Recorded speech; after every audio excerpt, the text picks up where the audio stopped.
What's going on, Copper fam? Ellie here, and welcome to the second episode of Copper 90's World of Football.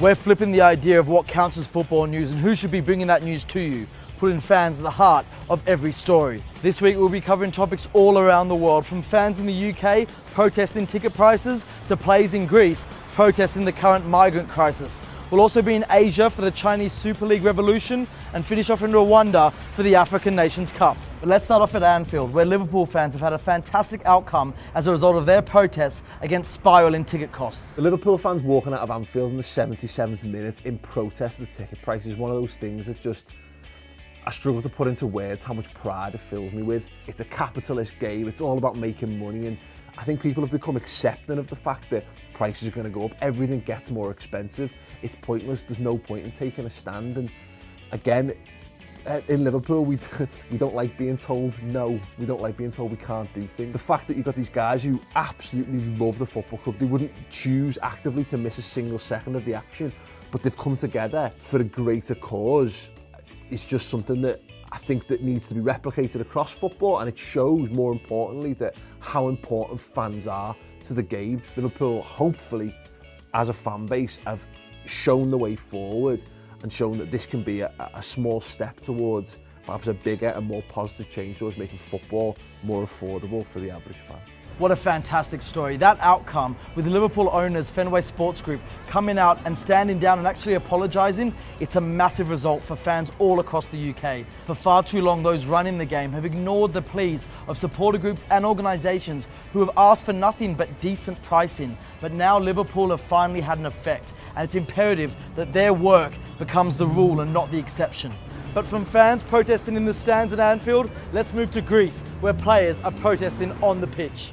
When Greek sides AL Larissa and Akanakos met, it should have just been another Greek second division match, but from kickoff, it was anything but. The silent protest before the kickoff in the AL versus Akanakos game for the refugees, it was the board of the home team that came with the idea. Just before the game, when we were about to go out and start the game, the Larissa players and the referee announced us that the AL administration took a decision about the refugees to do a 2 minutes sit-down protest for the refugees that lost their lives in GNCs. When the referee blew his whistle, we just sat down for 2 minutes. Personally, I think it was one of the proudest moments of my early career. It's within the DNA of AL to encounter difficulties and injustices. Thus, it was an action that actually fits to the profile of the club and its fans. We didn't do it just for ourselves, we did it for everyone, for all Greece, for all the world, just to let them know what's going on in GNC and just make them feel sad and just do something about it.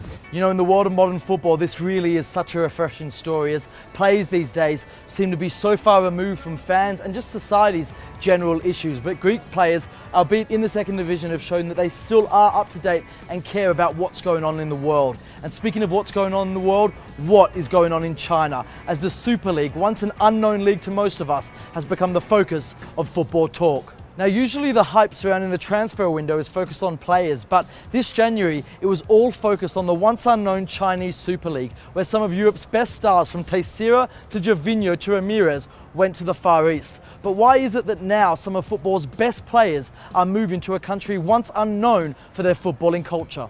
The Chinese Super League has taken the world by storm by signing big players over this winter. After signing Alex Teixeira, Ezequiel Lavezzi and Jackson Martinez, his total spending has surpassed 250 million euros, which is more than the Premier League has spent in this January, and more than Serie A, Primera and Bundesliga put together. The big spending of this winter is just a part of a big plan created by Chinese President Xi Jinping. After being elected in 2013, he set a three-part plan to hugely advance Chinese soccer. First part of the plan is to qualify for the World Cup, then to host it, and at the end, if it is possible, to win it. It won't be easy, especially not in a 20-year period, which is set for fulfilling that plan. It is easy to compare the Chinese Super League to the MLS because we are talking about two of the world's greatest economies, and 2 out of 3 biggest countries population-wise. When you compare them, you can easily see how China has surpassed in a very short time what MLS has been building for a long time, because even now the players that go to MLS are the big stars who are way past their prime, like Steven Gerrard or Frank Lampard. When you compare it to the Chinese Super League, where they're signing players like Alex Teixeira, who was wanted by some of the big clubs in Europe, and the only problem was that nobody in Europe was willing to pay 50 million euros for him. China's president has made no secret of the fact that he sees football as a powerful tool in stamping the authority of China across the world, and he's pledged $1 trillion to do so, something even Europe's billionaires probably can't compete with. And lastly, to Rwanda, where the African Nations Cup has just concluded. Next, we're going to show you some incredible scenes